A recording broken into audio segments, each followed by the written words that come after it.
I understand why Canvas has made the functionality per assignment, because then you can do it. I mean, Friday's third week football games, etc. But if we could reach in there and for the student put a rule that's for the student and not a rule that's for the assignment, then suddenly I've reduced a lot of clicks if I'm in a class that has a lot of assessments. And even doing it for one student with 14 assessments through Moderate Quiz took some time. I mean, I did it before I responded to the student because I want to respond to her and say, it's done, don't worry. But had there been more, then, I mean, is this a feature function we can, like, I know request? We've had instructors who've talked about doing it by putting the students into a group and then making it, there's something like this, when you assign it per group, you still have to make 2 assignments, one of the 60-minute and one of the 90-minute, but then you assign the 60 to everybody and the 90 to the special group. But I'm not familiar enough to be able to speak more about it than that. But yeah, Canvas works double groups differently in different places, but that is an interesting workaround for it. But to have a direct way that says this is something instructors deal with, can we make it easy in the learning management system? Technically, there's no reason why we can't. You know, we need a user interface to be able to do that. Period. Which is probably why they will not have me back for another UX interview. But cause them extra work. Yeah, I do come up with things they should do. I have a comment. Yeah. So when I was teaching 800 people at a time, I would get lots of those letters, and a lot of them would say time and a half. And as, you know, like a new instructor, I just assumed, okay, McBurney for the most part means you get extra time. I knew some of the students told me they had test anxiety, that's why they got this time and a half. But then it made me not appreciate some of the other disabilities, you know, so that's why I'm here today is, okay, aside from having test anxiety, which seems to be a big thing around campus, maybe I'm naive, maybe it really isn't, but what other things do people need, what do students need in order to like make it a useful learning experience?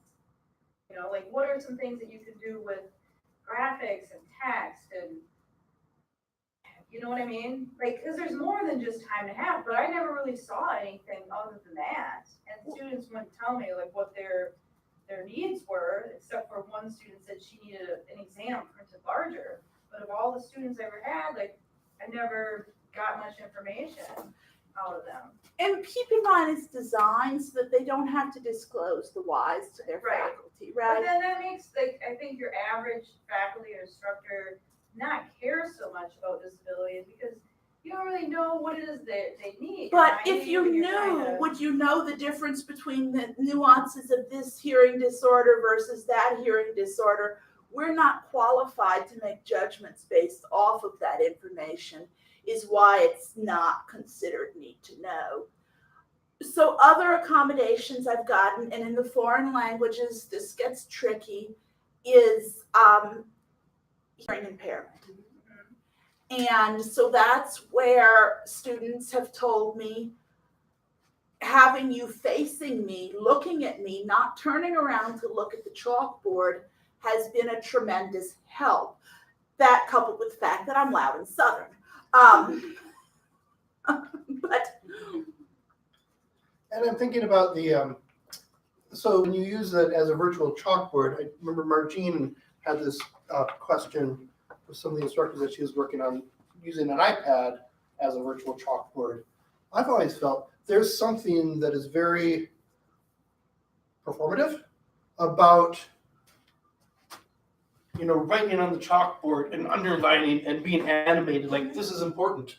How does one do that with bold, underlined? in Word, yeah, and I have used Word linked through BoxSync sometimes instead of a Google Doc for other reasons that we won't go into.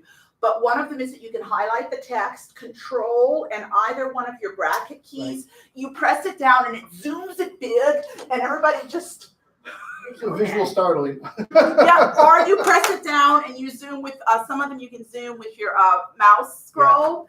Yeah. You get that make it big effect, then you make it smaller, then you ask them how big it should be based on the concept, and you kind of go back and forth. And so we're going back to that idea of there are other ways of doing this besides the dancing at the board. There are other And ways of doing that talking besides at the board. dancing at the board. And I don't think my students lose because I can't dance at the board. But I was thinking about what Jennifer said just a minute ago, about the fact that we've now adopted physics iPads, and they're annotating their slides and they're then putting them in PDFs. And in my mind, I just went, oh, screen reader can't do that. And if you have poor handwriting and there's already dyslexia issues or things like that, interpretation of whatever that scroll was is harder. Yeah. So it made me rethink. I never had thought about this virtual chalkboard as a Google Doc. We've done it as Google collected notes and things like that. But So with my virtual chalkboard, only I have access to. My class wiki, everybody has access to, because if I say go to the chalkboard, that's the document I mean. What I like is that it doesn't single out the person needing accommodation, which is very important to me when I'm trying to think. I'm often on the side of the person who has to ask and beg, and could you please make it's been 7 years and they haven't done it. So I've wasted a lot of my life asking for things that I haven't gotten. And I feel the pain of the students and the power differential that they feel when they approach to this. And also, how do you integrate with your peers when you're singled out as the only one who has a computer, the only one who has this device? So I'm also trying to think of ways that benefit everybody for reasons that they're not always going to tell us. And that don't single out the people who are actually being accommodated by this. And I can call them at Bernie Center and say, yes, I helped to get this student her accommodations.